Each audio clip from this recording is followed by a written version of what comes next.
With two Republican elections slated for next week, Ted Cruz is picking up new support from his former rivals.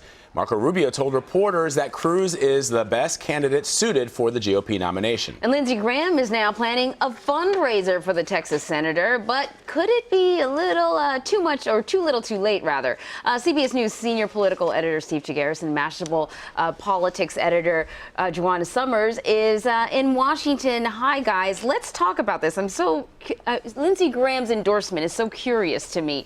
Steve, what do you make of these endorsements? They're rather lukewarm, even as Lindsey Graham said that he was going to be holding a fundraiser. He also said, he's really not my preferred candidate. I mean, Lindsey Graham's endorsement, what has that done? Didn't do much for Jeb Bush in South Carolina. It's sort of emblematic of where the establishment Republicans are right now, which is sort of flailing. I mean, they're seeing Trump continuing to rack up wins, continuing to rack up delegates. So now they're looking at Cruz, which, Lindsey Graham just weeks ago was dumping all over him as the worst person ever and somebody he could never see himself endorsing.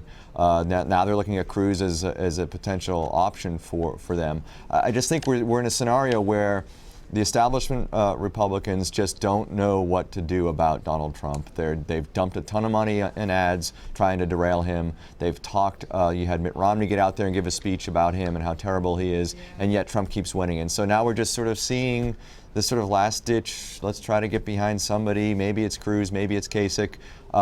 They need a lot more than that, I think, at this point, if they're going to try to stop Trump. Juan, I want to ask you what you make of this. I mean, not only have endorsements in the past really not done a lot, but these endorsements aren't even really all that enthusiastic. Absolutely. This is definitely kind of a hold your nose endorsement if you listen to the rhetoric between both Lindsey Graham and Ted Cruz and Marco Rubio and Ted Cruz throughout the presidential campaign. These are not people who are natural allies. While there is still a little bit more similarity perhaps between, say, a Cruz and Rubio, if you look at their conservative voting records in the Senate, there aren't a lot of parallels there. And my question when it comes to Marco Rubio, if he does go ahead and get behind Ted Cruz officially, is what does it actually do? What does it actually matter? This is someone who, for all intents and purposes, was not a factor in the presidential race, despite just dropping out after this last spate of primaries, didn't deliver his home state, lost that terribly to Donald Trump. Sure, he has a small concerted base of supporters, but I'm just not sure it can make the difference if you're looking at the math. And the fact is there's a wide gulf when it comes to delegates between Donald Trump and Ted Cruz right now. I don't think the Rubio or the Graham factor is going to be enough for Ted Cruz to overtake. I would like to point out, too, by the way, that the endorsement game this year has really not worked very well for candidates. And I think part of that is there's a very anti-establishment electorate right now on the Republican side. And Cruz has actually done well because he's seen as an outsider. And so to get a lot of these establishment Republican endorsements may not help him. So he probably actually doesn't mind that they're lukewarm endorsements, actually.